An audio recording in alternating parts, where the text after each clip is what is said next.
outra coisa muito que também dá um certo otimismo é que acho que o consenso, sobretudo na comunidade científica, e tem muitos cientistas em Nova York na Semana do Clima, né?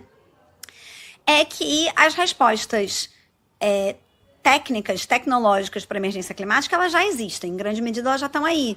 Então, as energias renováveis, elas já são muito mais baratas do que elas eram há poucos anos atrás, e muitas vezes competitivas, né, com outras fontes de energia. Você tem outras tecnologias que já foram desenvolvidas. Claro que tem caminho ainda, tem avanços técnicos que ainda podem ser conquistados, mas as respostas já existem, em grande medida. O que não existe ainda é a implementação. Técnico, né? Não existe um bloqueio técnico. O bloqueio hoje ele é político. E ele vai muito mais no sentido de artificialmente manter vivas indústrias que já deveriam estar morrendo do que no sentido de necessariamente incentivar as novas, sabe? Mas então, a gente tem já números muito bons, né? Isso que eu achei mais louco, pelo que você me falou, assim, são surpreendentes. A China, por exemplo, está à frente do que ela tinha prometido, né? A China é ainda, né, o maior emissor de carbono do mundo, né? Também é um país com uma população gigantesca. Não é o maior emissor per capita, evidentemente, mas é o maior emissor em geral. Mas ela basicamente estabilizou emissões. E agora ela está prometendo uma redução entre 7% e 10% até 2035, a partir do pico dela. É pouco em relação ao que deveria ser, se a gente simplesmente levar em consideração a necessidade do planeta.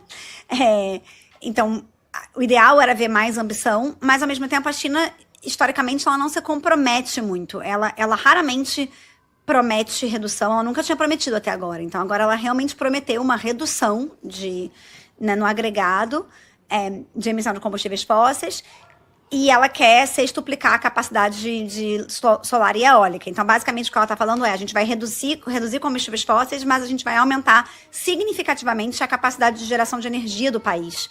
Então, o que ela está prometendo é desenvolvimento sem aumento não só sem aumento, mas com redução de emissões.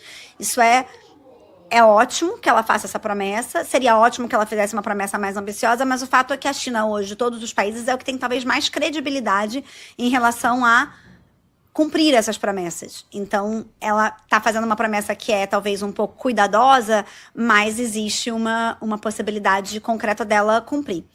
Por outro lado, a União Europeia não conseguiu chegar numa promessa de fato, o que é novo. A União Europeia, né, vinha sempre se comprometendo de forma cada vez mais ambiciosa. Eles chegaram a rascunhar ali uma redução aí realmente bem drástica, de 66% até 2035, versus 66%? O pico.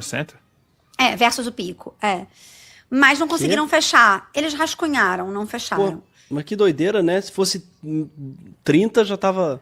Entende? Não, mas é porque a União Europeia já está numa trajetória de queda de emissões, ao contrário da China. Então... mas não consegue ter assim, botar uma coisa menos ambiciosa? Não conseguiram. Eu acho que não colocaram menos ambicioso justamente porque aí as forças internas estavam dizendo, não, tem que ser mais ambicioso. E aí não conseguiram se alinhar em relação ao nível de ambição. Mas o fato é que a União Europeia está dentro da negociação e está pensando em metas ambiciosas e tal. Quem não está são os Estados Unidos.